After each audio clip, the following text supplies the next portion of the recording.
देखने और सुनने वालों को अस्सलाम वालेकुम। दोस्तों, आप सब इब्लीस के बारे में तो जानते होंगे। इब्लीस इंसान का एक खुला दुश्मन है।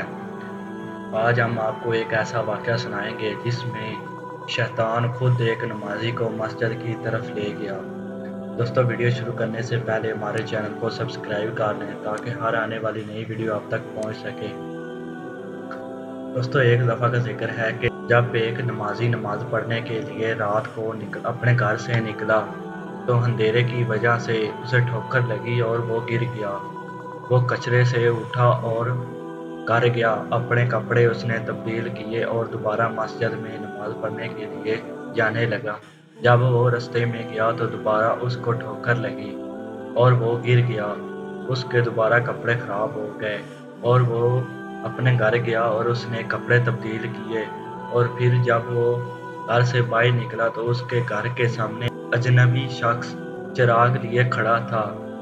वो उस नमाजी के सामने सामने चलने लगा। नमाजी उसके पीछे पीछे चलने लगा और चिराग की वजह से इस बार नमाजी को ठोकर ना लगी और वो मस्जिद में पहुंच गया। नमाजी ने मस्जिद में नमाज अदा की। जब वो नमाज पढ़कर बाहर निकला तो वो शख्स वहीं खड़ा था और फिर वो नमाजी के सामने सामने चलने लगा। जिसके बाद नमाजी अपने घर जब पहुंचा तो नमाजी ने उस शख्स से पूछा, "ऐ अजनबी शख्स, तुम कौन हो?" उस शख्स ने बताया कि मैं इब्लीस हूँ। तो वो शख्स बहुत हैरान हो गया। उसने पूछा कि तुम्हें तो खुश होना चाहिए कि मैं मस्जिद की तरफ नहीं गया। तुम मुझे खुद क्यों लेकर गए हो?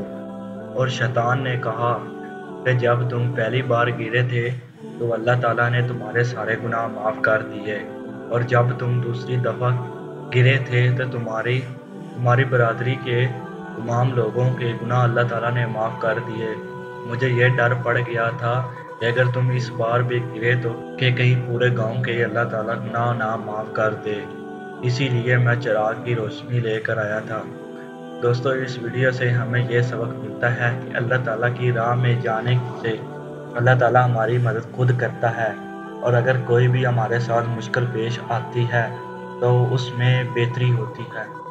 दोस्तों, उम्मीद करता हूँ कि आपको ये वीडियो अच्छी लगी है। वीडियो अच्छी लगी हो तो वीडियो को लाइक कर दें और चैनल को सब्सक्राइब कर दें। मिलते हैं एक नई वीडियो के साथ, तब तक के लिए अल्लाह हाफिज़।